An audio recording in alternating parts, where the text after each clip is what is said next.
les saucissons Henri Raffin. Charcuterie familiale depuis 1937.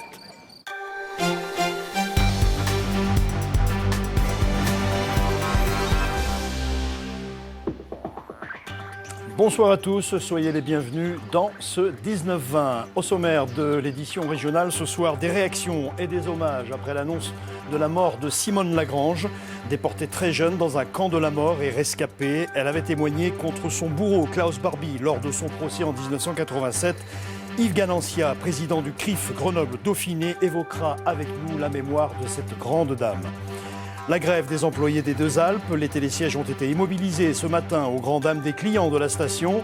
Pisteurs et agents des remontées mécaniques ont finalement trouvé un accord avec la direction. Et puis Chamonix signe son retour dans le Grand Cirque Blanc. Après des semaines de préparation, la Verte des Ouches est enfin prête à accueillir les meilleurs descendeurs de la planète. Deux grands titres au sommaire de l'édition nationale. À 19h30, Manuel Valls a annoncé une baisse de 7 points des cotisations sociales pour tous les agriculteurs et une année fiscale blanche pour ceux qui sont en grande difficulté. Les accès de la ville de Rennes sont restés bloqués une grande partie de la journée. Et puis, inchangé depuis près de 20 ans, le code de la route sera dépoussiéré dès le mois d'avril. Toutes les questions seront renouvelées, 1000 au total, pour tester la connaissance des panneaux, mais aussi les réflexes à adopter en cas d'accident. Simone Lagrange est décédée ce matin à Grenoble, à l'âge de 85 ans. Originaire de Saint-Fond, dans le Rhône, elle avait été déportée à 13 ans à Auschwitz-Birkenau. Rescapée de ce camp de la mort, elle avait témoigné en 1987 lors du procès de Klaus Barbie, le boucher de Lyon, qui avait aussi été son bourreau. Sylvie Cozzolino. De Simone Lagrange, il restera tout d'abord cette image, celle d'une femme déterminée et qui n'aura de cesse que justice se fasse. Mais 1987, elle gravit les marches du palais de justice de Lyon pour témoigner dans le procès de Klaus Barbie. À la barre, celle qui fut une petite fille juive de 13 ans, arrêtée, maltraitée, déportée à Auschwitz par l'ancien chef de la Gestapo de Lyon, reste digne, mais elle arrache les larmes du public. Il me frappait. Il me frappait à coups de poing, à coups de pied. Il m'a fichu par terre combien de fois et relevé à coups de pied. Il m'écrasait la figure à coups de poing sur les plaies qui étaient déjà à peine refermées de la veille. Ce témoignage, elle l'a véritablement porté avec une spontanéité, sans exagération, sans passion revancharde. Et c'est cette authenticité qui était véritablement prenante pour tous ceux qui l'écoutaient. La salle s'est levée pour applaudir. Et moi, j'ai dit pauvre homme. Mais c'était pas Barbie que je plaignais. C'était l'homme de 75 ans qui aurait dû en principe finir ses jours en prison. Je trouve qu'à 75 ans, on n'a pas l'âge d'aller en prison. Mais lui, il n'a pas eu autant de remords pour envoyer des enfants et des vieillards à la mort. C'est la différence qu'il y avait entre lui et moi. On n'était pas de la même planète. Le devoir de mémoire de Simone Lagrange ne faisait que commencer. Et c'est l'autre image que l'on gardera d'elle, celle d'une grande dame qui a consacré sa vie à témoigner pour raconter la Shoah et appeler la jeunesse à la vigilance. Et à mes côtés, pour évoquer la mémoire de Simone Lagrange, Yves Ganancia, président du CRIF Grenoble-Dauphiné. Bonsoir. Bonsoir. Alors, Simone Lagrange, face à son bourreau, c'est une image qui restera dans l'histoire ? C'est une image très forte. Simone Lagrange a confondu son bourreau et elle a tenu tête à Jacques Vergès, ce qui n'était pas évident, qui était l'avocat du diable de Klaus Barbie. Et elle ne s'est jamais laissée démonter. Et c'était toute sa vie, de tenir tête et de ne pas se laisser marcher sur les pieds. Parce que Simone Lagrange, elle a appris à résister à 5-6 ans. Elle a commencé à apprendre à résister. Et c'est ce qui l'a sauvée. Parce que pendant toutes ces années, enfin tous ces mois, elle a résisté. Et c'est vraiment le témoignage d'une vie. Vous la connaissiez pour l'avoir rencontrée plusieurs fois, Oui. Et notamment très récemment ? Oui, très récemment, il y a 3 semaines, je lui avais rendu visite. Et elle était très fatiguée et elle a été hospitalisée 2 ou 3 jours après. Et on a longuement bavardé. Elle était très affectée par la situation actuelle de notre pays.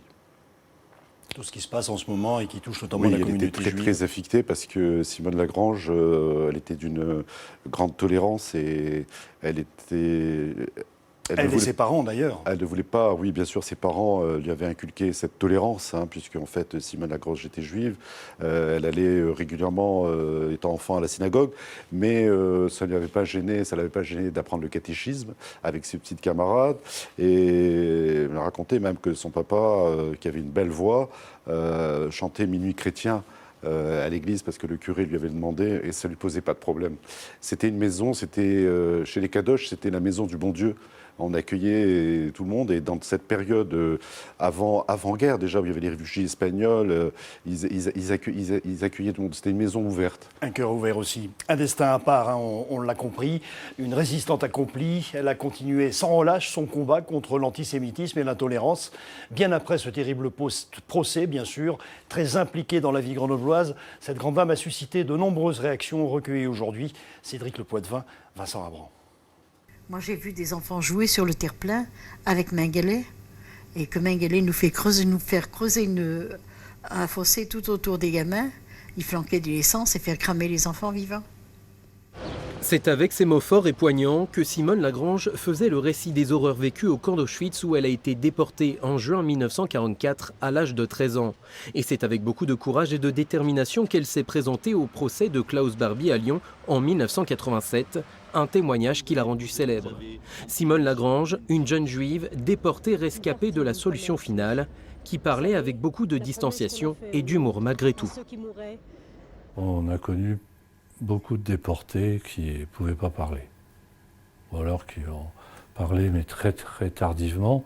Mais elle nous avait dit en 1997 qu'elle témoignait dans les écoles, les collèges, enfin les lycées depuis au moins 25 ans. Donc elle a toujours voulu transmettre la mémoire de la Shoah aux jeunes. Un travail de mémoire avec les plus jeunes, des collaborations avec les musées et des participations aux cérémonies commémoratives de la Shoah. Simone Lagrange aimait être entourée, une personnalité marquante et attachante pour ce résistant, lui aussi déporté en Allemagne nazie. Elle aimait les autres, c'est sûr. On la voyait très, très, très chaleureuse avec tout le monde. Et surtout, elle voulait continuer à porter le témoignage de ce qu'avait été la Shoah et Auschwitz en particulier. À Grenoble, ville où elle a vécu et où elle a été connue pour son engagement, l'annonce de sa disparition a suscité beaucoup d'émotions. Michel Desto, ancien maire de la commune, lui rend hommage sur les réseaux sociaux, évoquant une grande peine. Simone Lagrange s'est éteinte ce mercredi matin à Grenoble, à l'âge de 85 ans. Voilà, la disparition de Simone Lagrange. Il y a des livres, on l'a entendu, notamment celui-ci que vous avez amené. C'est le deuxième livre qu'elle a écrit. À l'intérieur, on voit que c'est destiné aux enfants, c'est destiné à partager ce qu'elle a vécu. Oui, tout à fait. Le leitmotiv de Simone Lagrange, c'était de ne jamais se taire. Les nazis avaient voulu la faire taire et sa vengeance, parce qu'en fait, elle n'avait pas vraiment de sentiment de vengeance. Mais en fait, sa satisfaction, c'était de dire de ne jamais se taire, de témoigner sans arrêt pour que ça ne se passe plus. Et pour essayer de comprendre aussi pourquoi certaines personnes avaient été lâches. Parce que ça, c'est vraiment aussi son combat, c'est contre la lâcheté, contre l'intolérance, contre la haine de l'autre. Au-delà du devoir de mémoire, c'était les leçons qu'elle voulait tirer, qu'elle voulait enseigner aux jeunes générations. Une grande dame, avec un fort caractère également. On dit qu'elle ne mâchait pas ses mots. Elle ne mâchait pas ses mots, elle ne se laissait pas faire, elle tenait tête à des personnalités, des ministres, le président de la République. Elle ne lâchait pas quand elle voulait une commémoration ou qu'elle voulait poser une plaque, comme à Grenoble, la plaque pour les déportés d'Auschwitz. Elle a été jusqu'au bout, elle a remué ciel et terre, elle s'est battue pour avoir cette plaque au niveau du monument aux morts. Et voilà, c'est une femme qui a toujours résisté. Si vous permettez, il faut quand même savoir que cette femme a été dans la chambre à gaz. Elle a été dans la chambre à gaz. Et comme elle n'a pas obéi aux ordres qui lui ont été donnés, on l'a virée de la chambre à gaz. C'était incroyable. Elle s'est retrouvée toute nue dehors de la chambre à gaz. Normalement, elle n'existait plus, elle n'avait plus de vie. C'est des camarades qui l'ont recueillie. Elle avait 13 ans et demi. D'accord ? Et elle a tellement résisté, désobéi, qu'elle a été sortie de la chambre à gaz. C'est incroyable. Merci à vous pour cet hommage à cette grande dame. Merci d'avoir répondu à notre invitation, Monsieur Ganancia. Autre titre de l'actualité, les Deux Alpes paralysées toute la matinée par une grève des employés de la station. Leurs revendications portaient notamment sur les salaires et le manque d'effectifs. Un accord avec la direction a finalement été trouvé en début d'après-midi. Tiffaine Honoré, Dominique Semet. Les télécabines étaient à l'arrêt ce matin. 95% du domaine bloqué par une grève des pisteurs et mécanos. La moitié d'entre eux étaient mobilisés dès 8 heures pour voir leur statut revalorisé. Notre cœur de métier qui est le secours, qui est l'assistance aux personnes, qui est les recherches de victimes en avalanche, qui est le déclenchement d'avalanche. Et il passe assez souvent au second plan pour des missions qui sont aussi très importantes, et on en est conscient, d'accueil de clientèle. Mais à un moment donné, on ne peut pas être partout, et avec les effectifs qu'on en a, mais ça fait que certaines missions prioritaires pour nous passent au second plan. Depuis 15 jours, la CGT demande 11% d'augmentation de salaire, une hausse pour s'aligner avec des stations comme Serre Chevalier. On est les plus bas de toutes les stations de la CDA. Pas question pour la direction, la Compagnie des Alpes qui gère le domaine propose 5 fois moins. En attendant, la colère monte chez les vacanciers bloqués en bas des pistes. C'est n'importe quoi. Et nous, on a payé, c'est ce que je disais, j'ai payé 700 € les cours des enfants pour la semaine. Et ça me fout les boules, quoi. Franchement, je suis dégoûté de venir ici. Sous la pression, la direction lâche finalement du lest. Un accord pour augmenter les salaires de 2% est trouvé à contre-cœur pour la CGT. Non, on est loin du compte, on est loin, très loin. Je pensais qu'en faisant un après-midi de grève encore là, on pouvait avoir 1% de plus, c'est-à-dire 3% sur la totalité de la grille. Et là, non, je n'ai pas de mots pour le dire, là. Je suis désolé. À 14 h, les près de 20 000 vacanciers ont pu reprendre le chemin des pistes. Et pour ne pas trop froisser son image, la station leur remboursera cette journée à demi skiée.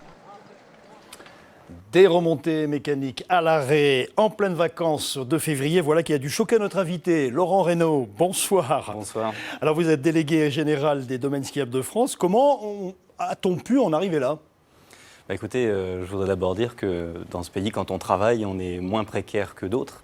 Et puis, quand on est saisonnier en station, saisonnier salarié du domaine skiable, eh bien, on n'a pas non plus la précarité qui peut exister dans d'autres branches, liée à l'interrogation pour savoir si à la saison suivante, on sera repris ou non. Or, je suis toujours surpris lorsque, en station, c'est précisément dans la branche des remontées mécaniques et des domaines skiables, celle qui a mis en place des dispositions de reconduction automatique des contrats de travail d'une année sur l'autre, avec une vraie sécurisation des personnels saisonniers. Je suis toujours surpris lorsque on vient porter la grève précisément dans ces entreprises qui sont celles qui ont apporté le plus de garanties. Donc c'est une pique au syndicat là, que vous envoyez. Vous dites ils en font trop.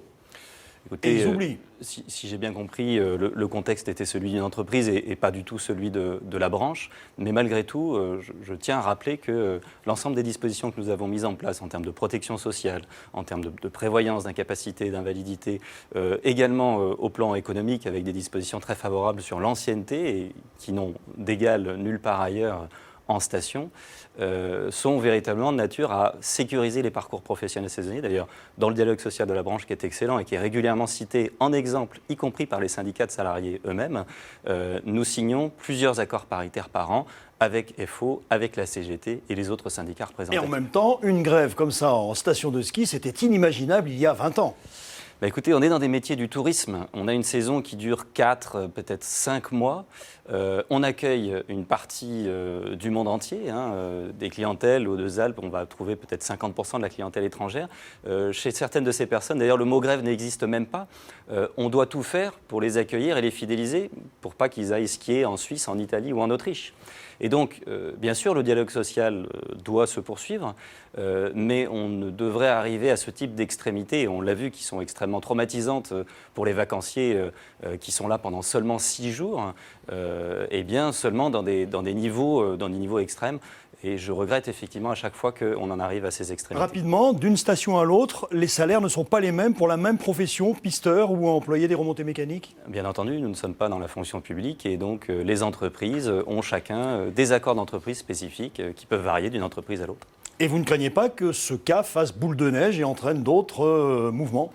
C'est apparemment des revendications liées spécifiquement au cadre de l'entreprise. Et je le répète, le dialogue social est excellent dans la branche et les parlementaires comme les syndicats de salariés s'en félicitent régulièrement. Merci Laurent Reynaud d'avoir répondu à nos questions. Marion Rolland rechausse les skis. L'ex-championne du monde de descente n'a pas repris la compétition, mais elle s'engage dans la lutte contre le cancer du sein. Elle était la marraine d'une journée organisée aujourd'hui à Valmeunier, en Maurienne, au profit de l'association Odyssea qui soutient les femmes atteintes par cette maladie. Marion Feutry, Frédéric Pasquette. Marion Rolland de retour sur les skis pour la bonne cause. Avec elle, une dizaine de femmes. Aujourd'hui en rémission, toutes ont été atteintes du cancer du sein. Une épreuve difficile que la championne connaît bien, elle qui a perdu sa mère suite à la maladie. En tant que sportive, en tant que femme, j'avais envie de m'engager dans une cause qui a aussi rythmé ma vie et qui fait que maintenant j'ai envie de partager ma passion du ski avec des femmes de cette association. Le mot d'ordre de cette journée, le plaisir, celui d'une rencontre, un moment partagé où les soucis sont mis de côté. Après la maladie, on a tous fait du sport ensemble et je crois que là, on est contente de se retrouver puis d'être prise en charge. On ne réfléchit pas, on profite. C'est vraiment une journée miracle, quoi. Je décompresse complètement, j'oublie tout le reste et c'est super bien. Entre deux pistes, le réconfort après l'effort. Le sport, une passion pour Marion Rolland et pour toutes ces femmes, un allié dans le combat contre la maladie. Je pense qu'elles sont plus les mêmes femmes en ayant connu cette maladie et elles ont pris conscience aussi qu'il fallait qu'elles s'occupent d'elles, de leur corps et tout ça, ça passe beaucoup par le sport et une activité physique régulière. Ce sont des femmes qui sont malades encore pour la plupart et qui ont besoin d'être soutenues et d'être valorisées, d'être reconnues. Un soutien qui passe aussi par une action caritative avec ces urnes installées chez les commerçants de Valmeunier. Les dons recueillis seront reversés à des associations savoyardes pour aider les femmes atteintes du cancer du sein. Le troisième volet de notre semaine d'immersion à La Rosière, en Savoie. Il y a le ski, bien sûr, et c'est la première activité des touristes en vacances. Mais certains en profitent aussi, surtout les jours de mauvais temps, pour s'intéresser au patrimoine local en découvrant la région et ses habitants. Denis Vigneault-Duguet, Didier Albrand.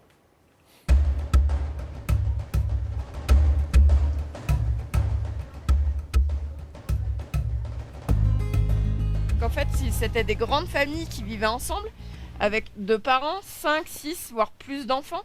Et parfois, les grands-parents qui vivaient, tout ce petit monde-là, vivaient ensemble. Est-ce que vous avez des questions ? Il est des matins où le ciel ne vous incite pas à chausser les skis et à vous élancer vers le sommet des pistes. Ce jour-là, ils sont une trentaine à faire le chemin inverse, à descendre dans la vallée pour découvrir la région. Élodie est guide du patrimoine et travaille également pour l'office de tourisme de la station de La Rosière.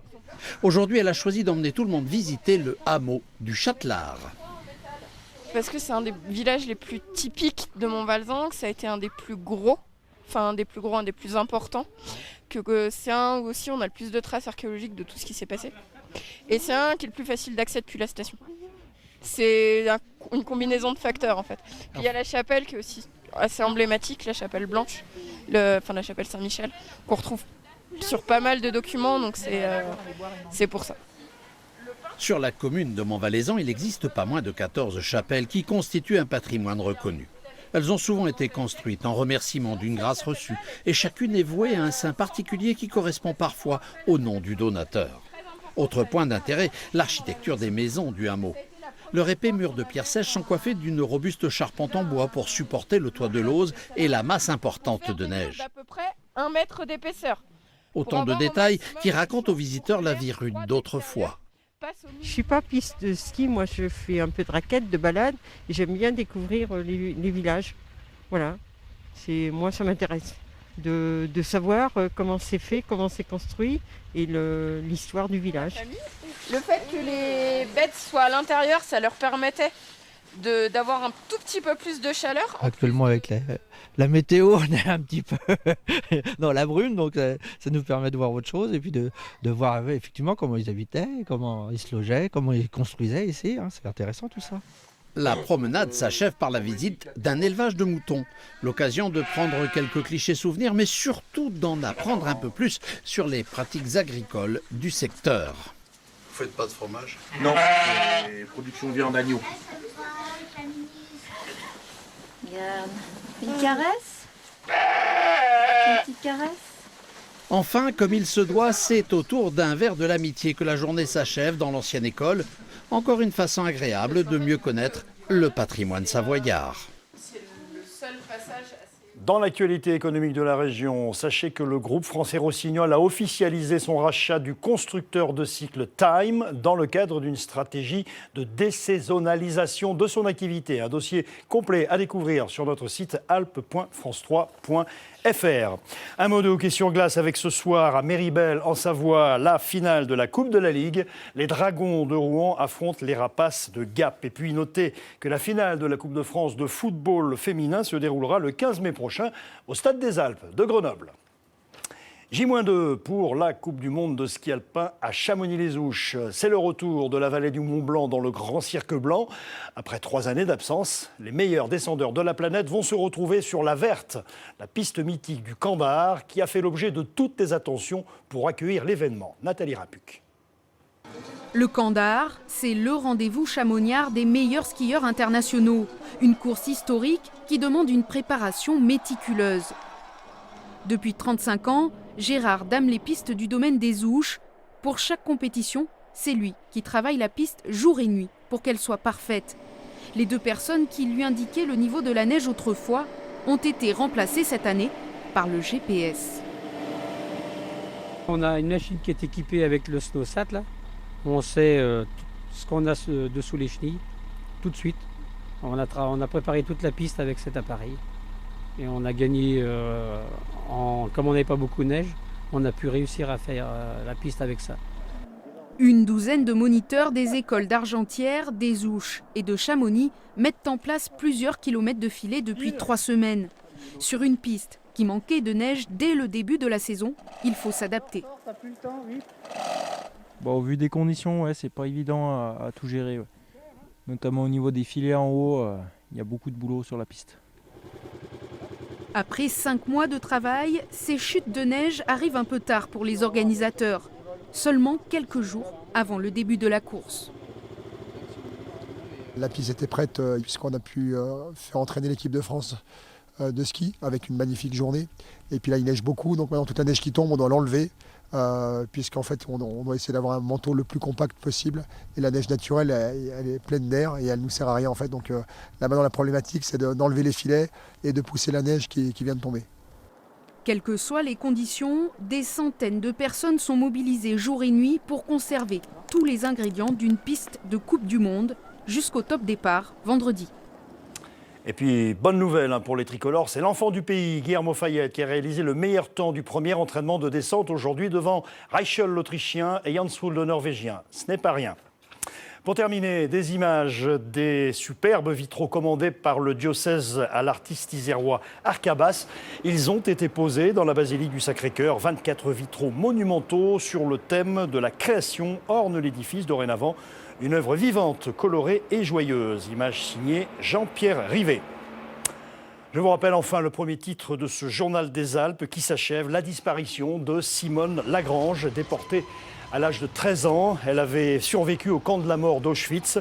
Plus tard, elle avait témoigné contre son propre bourreau, Klaus Barbie. C'était à Lyon en 1987. Cette grande dame nous a quittés à l'âge de 85 ans. Ses obsèques seront célébrées vendredi à 13h à Poisat, tout près de Grenoble.